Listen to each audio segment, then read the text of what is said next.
Walang taong mahusay agad. How to know myself that I am ready for supervisor even if I have no experience in people management? Magandang tanong yan, Zay, ano?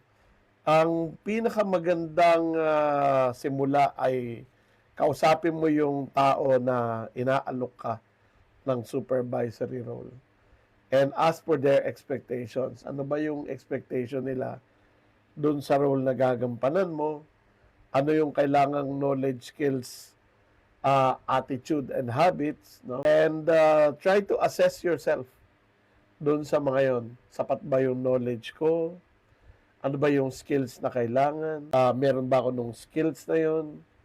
Anong klaseng attitude ang kailangan para maging successful as a supervisor? Meron ba ako nung attitude na yon? Is that something I need to develop? At ano yung mga habits na kailangan ng isang mahusay na supervisor? Isa lang yung masasabi ko, no?